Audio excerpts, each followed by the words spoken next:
संस्कार जिन परिवारों में, जिन वर्गों में जनेऊ संस्कार किया जा रहा है, जिनमें जनेऊ पहनने की, पहनाने की प्रथा है, प्रचलन है, तो एक विशेष अधिकार मिल जाता है उस वर्ग के लोगों को।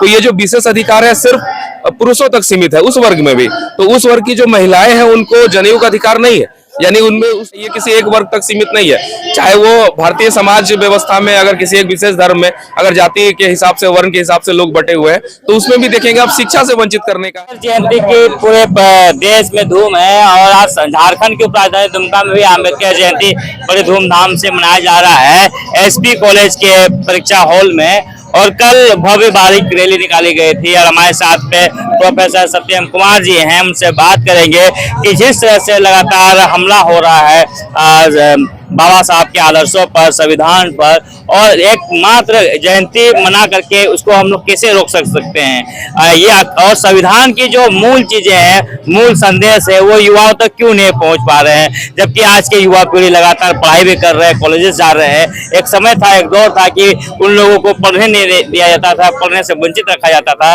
लेकिन आज जब पढ़ भी रहे हैं तो आखिर कहाँ कमी रह जा रही है प्रोफेसर साहब कि संविधान की जो मूल चीजें लोगों तक पहुंचनी चाहिए वो नहीं पहुंच पाती। आज आप लोग जयंती मना रहे हैं, जयंती भी ऐसा लग रहा है कि किसी खास वर्ग तक ही सीमित हो गया। आखिर कौन टारगेट कर रहा है, क्यों नहीं समझ पा रहा कोई कि ये संविधान जो है, बाबा साहब की जयंती जो है पूरे भारतवर्ष के लोगों के लिए, विश्व के लोगों के लिए।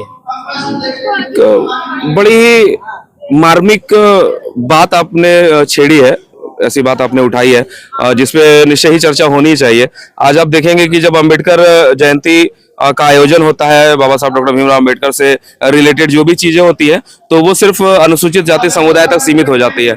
लेकिन जबकि बाबा साहब डॉक्टर भीमराव अंबेडकर अनुसूचित जाति समुदाय से कहीं बहुत बड़े हैं, बहुत कहीं अधिक हैं, और लेकिन एक वर्ग तक ही न जाने क्यों उनको सीमित कर दिया गया है, उनको लिमिटेड कर दिया गया है, जबकि वास्तव में तो होना ये चाहिए कि हर वर्ग को उनको मानना चाहिए। आज आप देखेंगे रिजर्व बैंक की स्थापना हुई तो उनके द्वारा कराई गई, उनके थीसिस पर ये सारी चीजें डिपेंड है।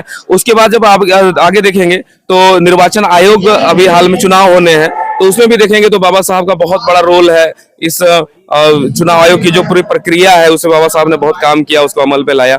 उसके अलावा भी मजदूरों को जो आज 8 घंटे की ड्यूटी होती है, उनको छुट्टियां मिलती है, उनको मेहनताना मिलता है, इसमें बाबा साहब का बहुत बड़ा रोल है।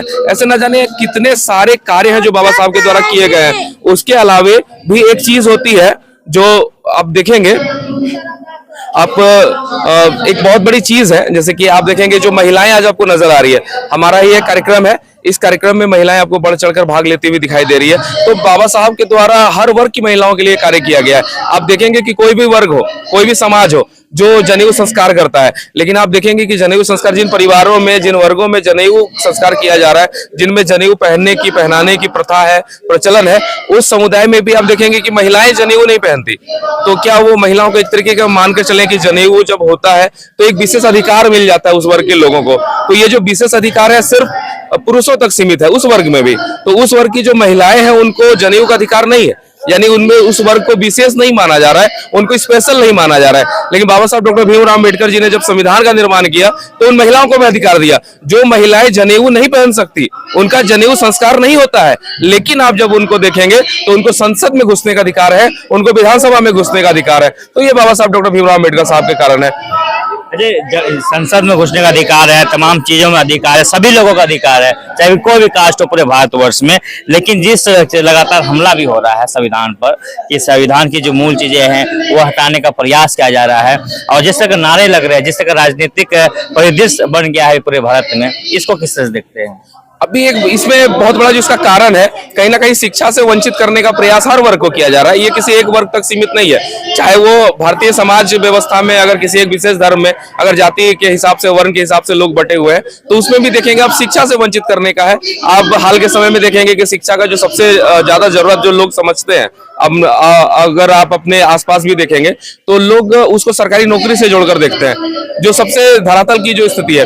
तो जब सरकारी नौकरी की बात आती है तो उस समय आप उसको देखेंगे ना, तो उसमें भी आपको ये चीजें देखने को मिलेंगी कि आपको जो लोग हैं शिक्षा लेना चाहते हैं सरकारी नौकरी के लिए, लेकिन एक लंबे समय से जब वैकेंसीज नहीं आती, एक लंबे समय तक जब उसको कोई नियुक्तियां नहीं मिलती है, तो उसमें ये चीजें चलकर आती हैं कि जब नौकरी नहीं मिल कर रही है तो पढ़ के क्या फायदा। ऐसे कंडीशंस में लोग अपना पढ़ाई लिखाई थोड़ा सा रोक देते हैं, पढ़ाई लिखाई कर नहीं पाते हैं, और जब पढ़ नहीं पाएंगे तो फिर जो वास्तविक चीज है कि जब आप पढ़ पाएंगे तो फिर आपके मस्तिष्क का जो है बौद्धिक विकास होगा, तो फिर आप चीजों को समझ पाएंगे और आप डेवलप करेंगे। तो जब आपको पढ़ने ही नहीं दिया जा रहा है, पढ़ने का जो आपका सीधा सीधी जो कारण आपके पास पढ़ने का है, वो कारण ही जब आपका समाप्त किया जा रहा है तो आप पढ़ नहीं रहे। जब पढ़ नहीं रहे तो फिर चीजों को आप समझ नहीं रहे, और समझ नहीं रहे तो आपका जो अधिकार संविधान से जो मिलता है उसको ही खत्म करने का षड्यंत्र चल रहा है।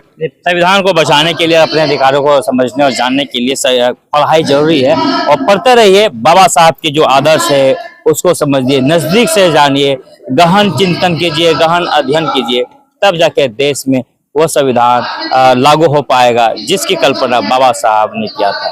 बने रहिए आप लोग जवानी के साथ। धन्यवाद। धन्यवाद।